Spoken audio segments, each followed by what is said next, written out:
Night School Studios, creator of the 2016 supernatural mystery adventure critical hit Oxenfree, are back with a new tale full of charm, personality, and booze.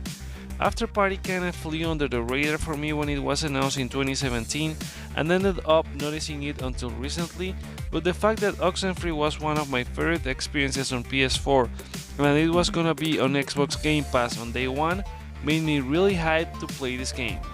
I'm Joseph and this is a Hype for Games review for Afterparty. Oh my god, Lola, we're dead! We're fucking dead and there's a god! Oh, look at this! In Afterparty you play as Milo, voiced by Koi Dao, and Lola, voiced by Janina Gavankar, two young dudes who find themselves in hell with no memory of why they are there, but they are convinced that they shouldn't. There's one way to escape hell though. If they are able to defeat Satan, voiced by Dave Fennoy, in a drinking contest, they would be able to go back to Earth. Not a small task at all.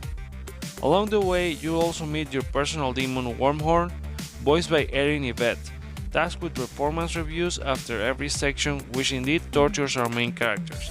And Sam, voiced by Ashley Burch, a cab driver that helps you move across the islands of hell while providing you more information on the world.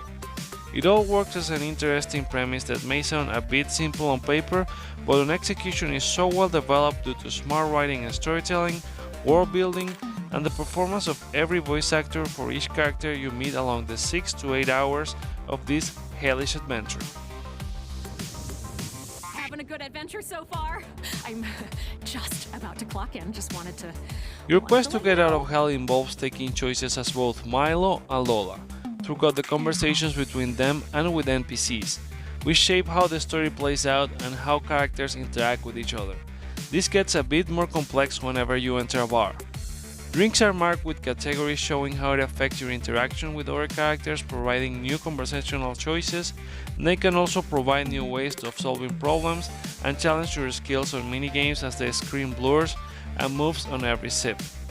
Besides that, you also take on a few quests that send you to the 5 different islands in hell and mostly involve fetching items so that you can advance on your main story, while helping people out or challenging them, and they typically end up in a minigame which I could have done away with since I sucked at them, and for the length of the story they kinda repeat too much.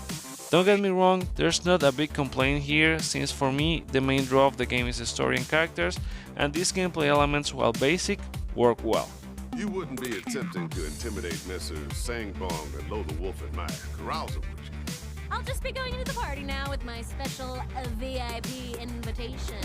Presentation is the name of the game on Afterparty. Their 2D graphic depiction of hell shines through and through with every nightlife district you visit, and the amazing soundtrack and sound design by Andrew Rorman Scientific, who also worked on Oxenfree, makes it come to life beautifully with catchy tunes that will stick with you afterwards. One small thing though, at least on Xbox One S, the game's frame rate chucks down a bit on certain sections, nothing game breaking, but sure sticks out while you're immersed in these hellish landscapes.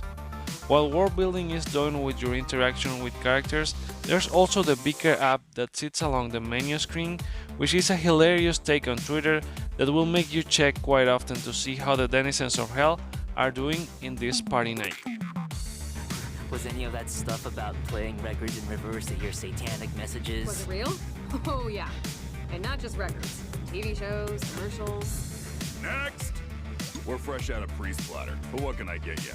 Afterparty is an adventure through hell that is so smartly written. Its story is moved forward by an incredible cast of characters that intertwine with each other with charm on every line of dialogue spoken. And while its gameplay mechanics are basic, it sure makes you want to replay it so that you can see how everything would have played out if you have chosen something different. It's a party that is well worth staying until the very end. There's no meeting scheduled. If you enjoyed this review and want to check out the game on action, I recommend you to check out some of my gameplay episodes. And if you like indie games, by the way, why don't check out my Guacamelee 2 playthrough. Thank you guys for watching. This is Joseph from Hype for Games, signing off.